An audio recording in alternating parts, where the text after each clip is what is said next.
강력한 규제 내용을 담은 10월 15일 부동산 대책이 발표된 후 수도권 비규제 지역을 중심으로 풍선 효과가 본격화하고 있다는 분석이 나오고 있습니다. 11호 부동산 대책으로 과연 주택시장의 안정화는 이루어질 것인가? 오늘은 계속 이어지고 있는 11호 부동산 대책 후폭풍을 짚어보고 집값 안정을 위한 실질적인 대책은 무엇인지 이현희 더불어민주당 의원, 김재섭 국민의힘 의원 두 분과 함께 이야기 나눠보겠습니다. 안녕하십니까? 네, 안녕하세요. 안녕하세요. 맞습니다. 네, 이 6월, 9월, 10월 벌써 세 번째 규제가 나왔습니다. 이 규제에 대해서 많은 얘기가 있는데 일단 민심은 어떤지 한번 주민들의 의견을 좀 들어볼 텐데 분위기 어떻게 좀 듣고 계신지 먼저 이야기를 좀 듣겠습니다. 네, 제가 그 표를 그래프를 하나 갖고 왔는데 네, 이게 KB 국민은행에서 발표한 주간 통계를 그 그래프로 나타낸 건데 여기 보시면 곡선에서 이렇게 꺾어지는 지점이 있잖아요. 이게 이제 11호 대책이 나오고 나서 수도권, 특히 이제 수도권의 매매 가격이 뚝 떨어졌습니다. 이것이 이런 것을 봤을 때 수도권 부동산 시장은 이제 과열 양상에서 진정 국면에 들어섰다 이렇게 보고 있고 특히 이제 수요자들도 좀 시장을 관망하고 지켜보자 하는 이제 관망 국면으로 좀 들어왔다 이렇게 좀 보고 있습니다. 예, 분위기가 이제 관망으로 조금씩 안정화되고 있는 모습이다라고 네. 이야기를 해주셨고 어떻게 민심을 듣고 계신지. 현장의 목소리는 전혀 다릅니다. 실제로 그 더불어민주당과 이 여당에서는 정부에서는 실소유자들을 위한 대출은 줄이지 않았다라고 이야기는 강변은 하고 있지만 실제로 내용을 들여다보면 실소유자들이 가장 좋아하는 그리고 가장 필요로 하는 정책 대출 가운데서도 신생아 특례 대출 같은 경우에는 6.27 대책, 그러니까 11호 대책보다도 훨씬 약한 강도의 대책이었던 6.27 대책 이후에도 상당히 많은 그 대출의 감소가 확인이 됩니다. 이번에 국정감사 때도 직접 확인한 바고요. 그게 거의 보니까 80% 이상 감소를 했더라고요. 그러니까 7월에 대비해서 이제 9월이. 그렇게 된다 그러면 실제로 우리가 실소유자라고 볼 수 있는 뭐 청년이라든지 신혼부부들의 대출이 막힌 상황이기 때문에 11호 대책의 고강도 대책이 들어간 이후에는 아마 더 많은 이 실소유자들이 고통을 받을 가능성이 높다. 그리고 실제로 현장에서도 그런 목소리를 하고 있다. 이렇게 저는 전해드릴 수 있을 것 같습니다. 네. 이렇게 현장의 민심 그리고 주변의 의견을 좀 들어봤고요. 그렇다면 이제 과연 집값이 잡힐 수 있는지 본격적인 토론을 시작하겠습니다. 첫 번째 토론 주제 보겠습니다.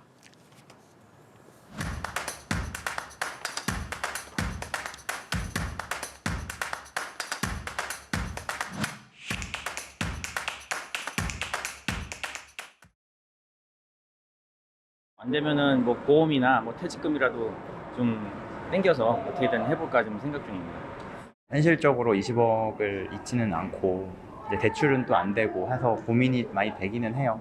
로또 분양이라고 하죠. 이제 그게 어느 정도 확보가 되어 있고 직장이 또 이제 여의도 쪽이어서 이제 직주 근접이 좀 돼가지고. 네, 현금 부자, 즉 현금만 있어야 부동산 사는 거 아니냐라는 지적. 아마 국민의힘이 가장 먼저 꺼내든 포인트 같습니다. 여기에 대한 예. 얘기를 좀 들어볼 텐데 정말 현금 부자의 리그가 된 겁니까? 대출이 줄었다라는 것은 실제로 내가 현금이 없으면 집을 살 수 없다라는 이야기인 것이고요. 앞서 말씀드린 대로 정책 대출도 줄은 상황이기 때문에 일반 대출은 말할 것도 없는 것이거든요. 그럼 정책 대출과 일반 대출 두 개가 모두 줄었다 그러면 결국 집을 살 수 있는 사람들은 일정한 현금을 최소한 갖춘 사람들이 이제 집을 살 수 있는 그런 상황이다 되다 보니까 뭐 당연히 현금 부자만 집 살 수 있다라는 볼멘 소리가 나올 수밖에 없는 것이고 그것이 현장의 목소리입니다. 단순히 그냥 그 첫 주택을 가지는 분들뿐만 아니라 예를 들면 둘째가 태어나서 셋째가 태어나서 조금 더 큰 집으로 이사를 가야 되는 그러니까 생애 최초 주택이 아닌 경우에도 대출길이 막히다 보니까 생애 최초 그 주택을 갖는 경우든 아니면 또 다른 집 갈아타기를 하시려는 분이든 그 나아가서 재건축 재개발을 하시려고 하는 분들까지도 11호 대책으로 장애를 받기 때문에 저는 정말로 현금이 있지 않은 사람들은 더 이상 서울에 집을 살 수 없다. 이거는 대출 건수로도 우리가 충분히 확인할 수 있는 부분이기 때문에 현금 있는 사람만 집 살 수 있다라는 말은 이제는 뭐 불변의 진리가 된 것 같습니다. 네, 최근 한 반포의 아파트 분양에서도 한 30억 이상의 시세 차이가 날 수 있는데 결과적으로 현금이 있는 사람은 살 수 있었고 없는 사람은 못 사는 거 아니냐. 즉 시장 진입의 가장 큰 장벽은 현금이다라는 지적이 나오는데 여기에 대한 얘기 듣겠습니다. 그거는 시장을 왜곡하는 가장 대표적인 가짜 뉴스라고 생각을 합니다. 서울의 집값의 평균 가격이 한 13억, 14억 정도 이렇게 되는데 평균 가격에서 강남 3구와 일반 지역은 좀 구분해서 봐야 될 것 같습니다. 특히 이제 서울 지역은 그 가격 거품이 굉장히 심합니다. 최근 2025년에 도이치방크에서 발표한 보고를 보면 서울의 아파트 값이 세계 4위로 이렇게 나타나고 있습니다. 그만큼 서울의 집값 거품이 심한데 그래서 이번 그 11호 규제 대책에서도 15억 미만의 그런 그 집에 대해서는 전혀 그 대출 규제를 하지 않았습니다. 네. 예, 그런데 이제 말씀하신 대로 그 15억에서 25억까지 되는 부분은 대출을 4억으로 줄였고 그리고 25억 이상은 대출을 5억으로 그 2억으로 줄였는데 우리나라에서 30억짜리 아파트를 사는데 예를 들어서 LTV로 50% 적용한다 그러면 15억을 그 대출받아서 하는데 15억을 대출받아서 대출 해지를 감당할 수 있는 사람은 거의 없습니다. 그래서 실제로 우리 그 주택시장, 서울시장의 가장 큰 문제는 현금 가진 사람들이 그 대출을 받아서 아니면 갭 투자를 활용해서 집을 사고 그리고 단기 차익을 그 이익을 얻은 다음에 팔고 이런 것을 통해서 특히 강남 상권을 중심으로 가수요가 발생을 하고 있는 거거든요. 그래서 지금 그 일반 그 서민들, 일반 국민들이 말씀하시는 15억 이하의 주택 구입은 그 지금 LTV도 그대로 있고 그 생애 최초 주택 구입도 그대로 적용을 하고 있습니다. 6억으로. 그렇기 때문에 실수요자에 대한 규제보다는 투기 그리고 강남 상구의 고가 아파트에 대한 대출을 통한 갭 투자 이런 것들을 막는 것이 주 목적인 것이 그 11호 대책인 것이죠. 네. 즉 강남 3구와 투기 수요를 막기 위한 거기 때문에 앞서 말한 것처럼 전부 현금만 있어야 들어갈 수 있다라는 부분은 가짜 뉴스다라고 얘기를 하셨어요. 근데 오히려 제가 말씀드린 대로 정부 여당이 실소유자들을 대상으로 한 대출은 줄이지 않았다라고 하는 것이 가짜 뉴스인 것을 제가 이제 실증적으로 이번에 국정감사 때 밝혀낸 것이 제가 그 뭐 2번을 말씀을 드리지만은 우리가 젊은 부부들이 가장 많이 이용하는 정책 대출이라고 하면 누가 뭐래도 신생아 특례 대출일 겁니다. 그 가운데서는 디딤돌도 있고 버팀목 대출이 있어서 각각 집을 구매하거나 전세 대출을 얻어야 되는 각각 이제 두 개의 상품들이 그 신생아 특례 대출 안에 있는데 이 두 개의 모든 대출이 7월에 비해서 9월의 승인 건수가 84%가량 줄어듭니다. 실제로 줄어드는 것이고 국토위에 의원님께서 계시니까 아마 직접 들으셨겠지만 국토부 장관 역시도 정책 대출도 줄였다. 이 대출의 총량을 줄이기 위해서 어쩔 수 없는 처사였다라는 말을 제가 국감장에서 직접 하신 걸로 알고 있습니다. 그렇다 그러면 정책 대출이 이만큼 줄어들었고 국토부 장관 역시도 여기 또 줄었는데 실소유자들을 위한 대출을 줄이지 않았다라고 하는 것이야말로 오히려 거짓 저는 뉴스라고 생각하고요. 서울 집값 비싸죠. 거기 저도 모르는 바 아닙니다. 그러나 그 집값이 언제 폭등을 했느냐를 잘 생각해 보시면 노무현 행정부 때, 그다음에 문재인 행정부 때 굉장히 많이 올라왔거든요. 말씀하신 LTV나 뭐 DTI, 이 모든 것 DSR까지 다 3중 규제를 하는 나라는 사실 대한민국밖에 없습니다. 오히려 문재인 정부나 노무현 정부 때 그 많은 규제를 했음에도 불구하고 부동산 값이 폭등했다고 한다 그러면 이재명 정부도 과거의 역사의 어떤 정책의 실패를 교훈 삼아서 이런 정책을 오히려 안 했었는 것이 저는 맞다고 생각했는데 오히려 같은 실패들을 답보하는 그런 상황이다 보니까 개인적으로 굉장히 아쉽게 생각합니다. 그런데 이제 노무현 대통령과 문재인 정부까지 거슬러 올라가는 것은 너무 과한 얘기고요. 이번 그 집값 과열 양상의 직접적 원인은 지난 22년부터 25년까지 말해서 윤석열 정부에서 공급이 절벽 사태가 벌어졌습니다. 그 문재인 정부 시절에 절반에 그치는 그런 그 특히 수도권 서울에 공급을 그 해왔기 때문에 거기에다가 이제 빚내서 집 사라. 그래서 뭐 40년 디딤돌 대출 이렇게 하면서 그 금융을 풀어버리니까 돈은 풀리는데 공급은 절벽 상태가 되니까 당연히 집값이 오르죠. 그래서 23년부터 24년까지 이렇게 계속 그 서울 강남 아파트는 초고가 행진을 계속 하게 됩니다. 이런 상황에서 이재명 정부가 시장 상을 맞게 된 거죠. 그래서 처음 바로 수요 관리 정책을 한 것이고 그리고 9월 27일, 9월 97 대책을 통해서 공급 대책을 발표를 한 것이죠. 그럼에도 불구하고 여전히 강남 상구를 중심으로 그런 투기 수요, 갭 투자 이런 것들이 계속 그 성행을 해서 집값이 안정이 안 되는 상황이기 때문에 11호라는 강력한 수요 관리 정책을 통해서 집값을 안정화시키는 것을 우선적으로 하고 그다음에 연말에 실효적인 그런 공급 대책들을 지금 정부와 당이 준비를 하고 있다. 그래서 특히 그 LH를 통해서 주택을 직접 시행을 하기 때문에 시중가의 70~80% 수준에서 주택을 공급을 하게 되면 기존에 기다리고 있던 수요자들이 양질의 주택을 값싼 가격에 얻을 수 있는 그런 기회가 오기 때문에 저는 정부 정책의 그런 공급 정책을 기다리면서 수요 관련한 계획들을 짜는 것이 필요한 시점이다 이렇게 보고 있습니다. 예, 공급 부분은 뭐 뒤에 한 번 더 얘기가 나오니까 예. 그때 얘기를 하겠고요. 그렇다면 이제 앞서 이제 계속 얘기가 되는 것이 이 부분이 양극화를 또 심화시키는 건 아니냐라는 부분까지 이어집니다. 왜냐하면 지금 월세 많이 없어졌다, 아니 전세가 많이 없어졌다, 월세는 좀 많이 오르고 있다 이런 얘기가 좀 들어오기 때문에 과연 이 부담은 누구 몫으로 가느냐, 좀 서민의 몫 아니냐라는 얘기 나오잖아요. 11호 부동산 대책이 있은 이후에 제가 있는 도봉구에 제가 부동산 그를 쭉 한번 돌아봤어요. 근데 그런 일들이 있더라고요. 바로 10월 16일 날 매물을 거두어 가지고 특히 이제 오피스텔을 중심으로 그 다음 날 20만 원 내지는 30만 원 올려서 그 내놓는 경우들이 제법 있더라고요. 근데 그게 결국에는 일반 아파트도 아니고 그 전세도 아니고 오피스텔 형태의 월세라고 하는 그 형태의 이 주거 형태까지도 이게 말하자면 풍선 효과가 일어날 것을 예측하고 임대인들이 미리 물건을 다시 거두어서 올린 것이거든요. 풍선 효과가 10월 16일부터 나타나기 시작했던 상황입니다. 말씀하신 대로 전세가 계속 줄 거라는 것도 충분히 예측 가능한 것이고요. 이것이 단순히 그냥 제가 아마 이럴 것입니다라고 예상을 하는 것이 아니라 문재인 정부 때도 똑같았었거든요. 당시에 전세 구하기 힘들어진다. 그러다 보니까 전세 가격이 올라가고 그에 상응해서 월세까지 이제 올라가는 것이거든요. 앞서서 의원님께서 좋은 말씀을 많이 해주셨습니다. 공급이 중요하다는 말씀을 해주셨고 거의 100% 동의를 하는데 순서를 그러면 공급 대책을 먼저 이야기한 이후에 이런 수요 억제 대출을 같이 이야기했었으면 더 좋았을 건데 아직까지도 정부는 이 공급 대책에 관해서 그린벨트 해제 카드를 만지작거리는 정도 수준 말고는 뚜렷한 공급 대책을 마련하지 않았습니다. 그런 상황에서 수요를 이렇게 억지해 놓는 상황이다 보니까 당연히 전월세 상승은 불가피하게 저는 있을 거라고 보고요. 무엇보다도 강남 3구에 대한 아파트 규제, 뭐 여기에 대해서는 어느 정도 여야나 공감대가 있을 거라고 생각하는데 제가 있는 도봉구 같은 경우에는 아파트 가격이 오히려 약보합세인데도 강남이랑 똑같은 규제를 받고 있는 그런 상황이거든요. 그럼 과연 이걸 우리가 형평성 있는 규제라고 할 수 있느냐?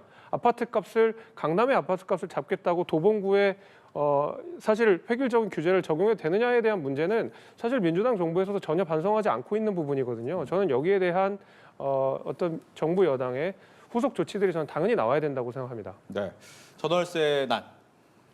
전월세난은 특히 이제 전세의 월세화 현상은 뭐 어제 오늘 일이 아니고 이전부터 쭉 진행이 돼 왔던 현상이죠. 특히 이제 전세 사기가 성행하면서 전세가 이제 월세로 전환되는 그런 움직임이 더 많아지고 특별히 11호 대책 때문에 뭐 전세가 월세가 되고 전세 가격이 오르고 하는 현상들은 통계상으로는 나타나지 않습니다. 특히 제가 전체 통계를 봤는데 전세 물량의 그 큰 변화가 11호 대책 이후에 그렇게 큰 변화는 없습니다. 특히 이제 토지거래 허가제를 규제를 하면서 실거주 요건이 강화가 됐기 때문에 또 그런 면에서 또 전세 물량도 나오고 있는 것이고 또 일부에서는 세입자를 못 찾는 그런 현상도 지금 나타나고 있거든요. 그래서 중요한 것은 지금 서울 집값이 너무 그 거품이 낄 정도로 많이 가격이 상승한 상태이기 때문에 그것을 그 수요 관리를 하는 차원에서 먼저 금융규제가 정책이 나왔던 것이고 그리고 97 대책 때 공급 대책을 발표를 했는데 그것을 보다 실효적으로 준비하기 위해서 연말을 목표로 해서 서울 지역에 135만 수도권에 135만 원 공급하기 위한 매년 23만 원씩 공급할 수 있는 그런 촘촘한 그 공급 계획들을 지금 준비를 하고 있습니다. 그래서 지금 그 공급 대책 준비하는 거는 이전 정부처럼 이렇게 뭐 인허가 중심으로 이렇게 막 남발하는 것이 아니고 실제로 착공할 수 있는 그리고 공급할 수 있는 이런 것들을 시군구 단위별로 촘촘하게 좀 짜고 있습니다. 그리고 특히 이제 재건축 같은 시장이 중요한데 서울에 지금 인허가 관련한 그 부분이 한 1000여 건 있거든요. 근데 그거를 다 그 서울시가 하다 보니까 다 이 정체 현상이 생기는 거죠. 속도가 늦고. 그래서 500세대나 1000세대 그런 소규모 재건축 단지는 직접 기초단체가 할 수 있도록 이렇게 권한을 이행하는 것도 지금 검토를 하고 있습니다. 예.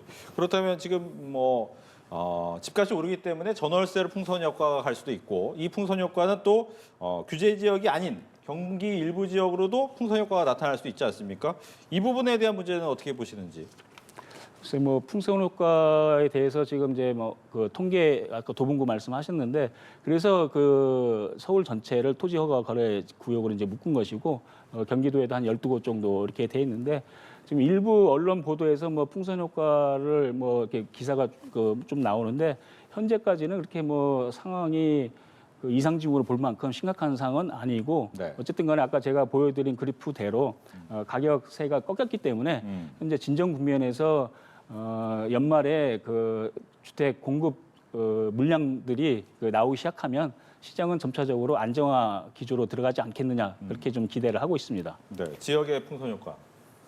당장 저희 전세 물량이 지금 뭐 반토막 났다는 그 기사가 지금 계속 나가고 있는 상황이기 때문에 이거는 그냥 객관적으로 드러나는 데이터입니다. 그냥 전세가 줄어들었다는 거는 언제 누구나 가서 다 확인할 수 있는 문제고 특히 제가 계속 말씀드린 대로 도봉구나 뭐 중랑구 같은 경우에는 아파트 가격이 계속 약보합세였습니다. 상당히 많은 단지들이 오히려 가격 하락 추세였었음에도 불구하고 그 강남 집값 잡겠다고 도봉구까지 규제한 거는 누가 봐도 사실 형평성이 어긋난 이야기인 것이죠.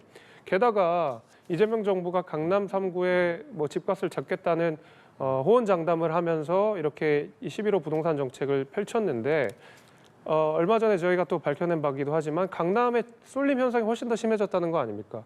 실제로 그 이후에 나온 모든 거래 40%가 다 강남에서 이루어질 만큼, 강남 3구에서 이루어질 만큼 강남 쏠림 현상이 더 강화되고 있는 것이고 강남 쏠림 현상이 강화된다는 얘기는 당연히 강남 집값이 안 잡히고 있다는 얘기인 것이거든요. 저는 그래서 지금 이제 그 바로 전세 물량과 관련해서도 풍선 효과가 나오는 것이고요. 전세가 희귀해지면 당연히 월세 가격에 영향을 줍니다.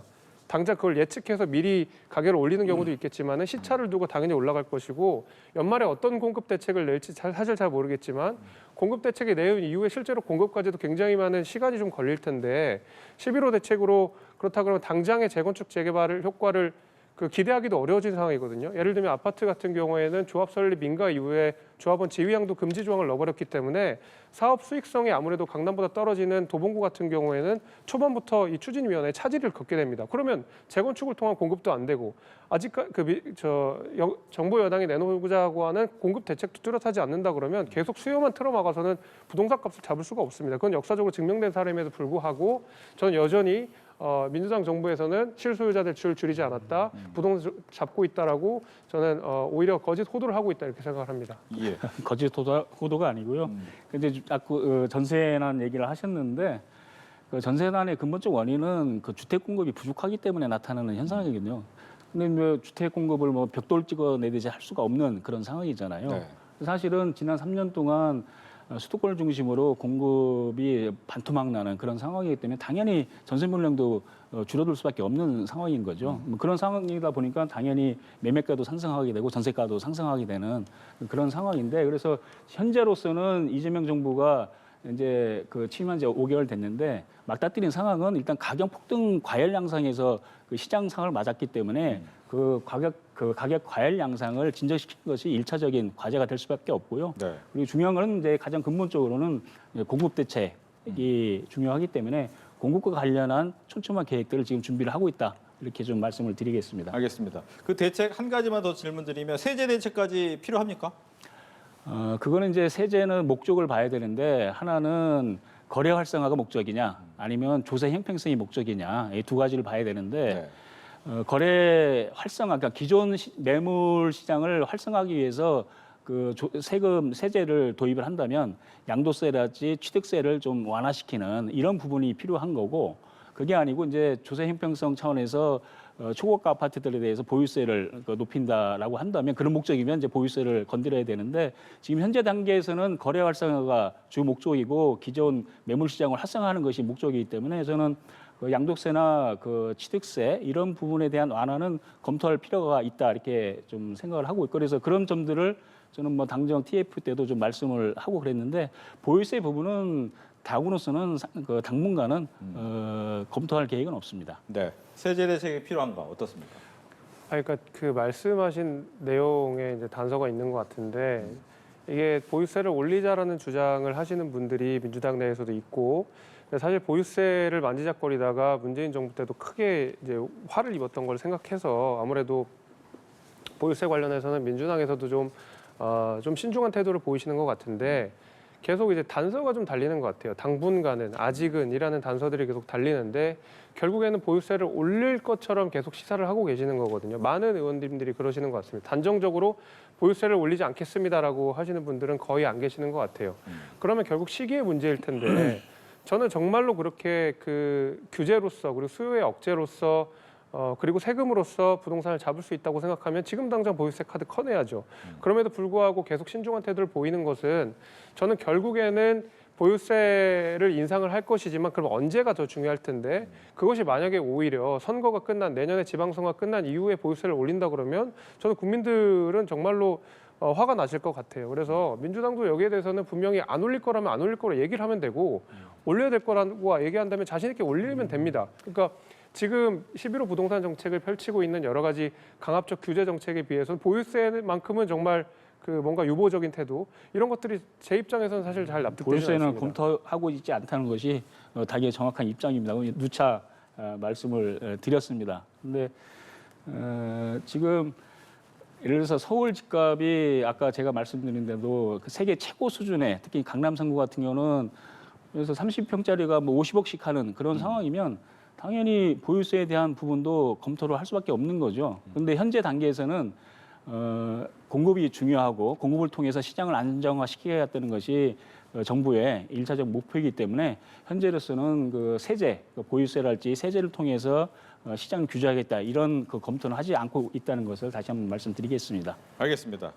이렇게 해서 첫 번째 주제에 대해서 봤고요. 두 번째 주제로 넘어가도록 하겠습니다. 시간이 이렇게 빨리 가네요.